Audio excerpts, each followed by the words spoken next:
Hi guys, so when we're talking about corruption, we aren't just talking about money, we're also talking about influence and, more important than that, power.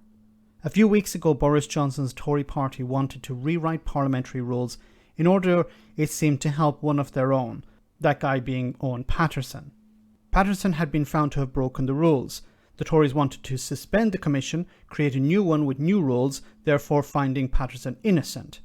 Well, Oliver Dowden, the Tory chair, was interviewed by the BBC where he attempted to wriggle out of a similar situation, this time when it came to the appointment of the head of Ofcom, the Broadcasting Regulatory Authority. Listen to how he attempted to avoid a clear example of corruption taking place. Let's give you another then. Public appointments. There is an independent advisor into public appointments. When you were Culture Secretary, it was talked of that you and the Prime Minister wanted Paul Dacre, the editor of the Mail in the past, very powerful man in the media, to become head of the regulator, Ofcom. He didn't make it past the first hurdle.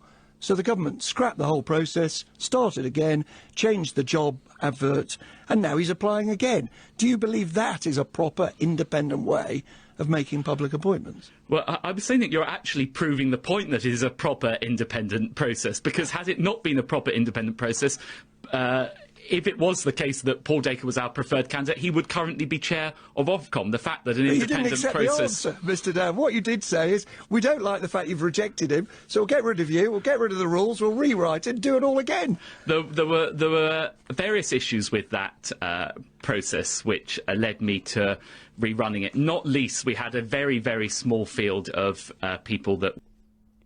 So, notice he didn't deny it. Notice he didn't say, no, that was not the case. We didn't change the rules because we didn't get our guy in. His excuse is, we had a small number of candidates come forward.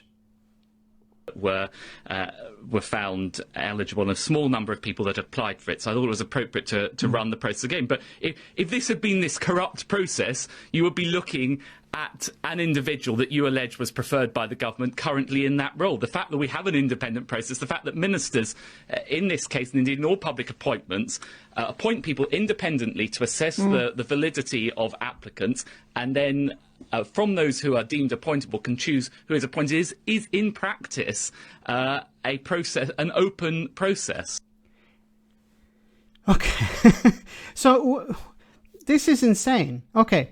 So your guy, Paul Dacre, came forward, was suggested probably by Boris Johnson and the former minister here, Oliver.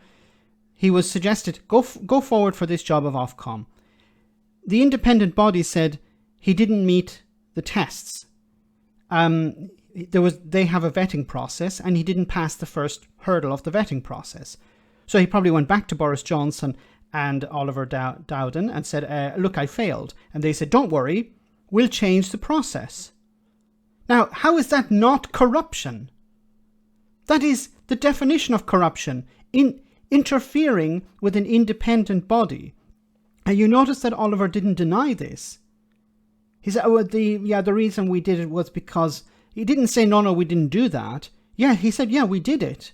But we did it because we didn't have enough candidates. Really? Then if the process was okay, he didn't say we didn't have any candidate. If you said, look, nobody came forward, then we need to change the process. Okay, that's acceptable. But not enough candidates came forward, which would mean that some came forward, but not the ones that they wanted, or not the ones that they wanted past the vetting process. So this is a clear example of corruption. Now, Oliver's trying to say, yeah, but if it was corruption, then our guy would have been there. But you're demonstrating that there was a non-corrupt system. You corrupted it, and now you want your guy in. That is the definition of corruption. Undermining an independent body. Changing the rules. That is corruption. How can you get out of this? Now, it will be interesting if Paul Dacre becomes the head of Ofcom. He used to be the editor of the Daily Mail, a Brexiteer, pro-Boris Johnson guy. That's going to be extremely worrying, because he will regulate, his authority will regulate the BBC, Channel 4, other entities, the media in general. Complaints are sent to them, and they implement government policy, or they direct government policy. This is concerning. Having Brexiteers, pro-Boris Johnson people in charge, pro-Tories in charge. Ofcom should be independent. You can have somebody who's a conservative, yes, but they have to act independently. They have to be objective. Does anyone truly believe that Paul Dacre is going to be independent? Former head of the Daily Mail that has been pouring poison into the ears of the public for decades? No, I don't think so. And the fact that he didn't pass the vetting process demonstrates that he shouldn't be anywhere near Ofcom.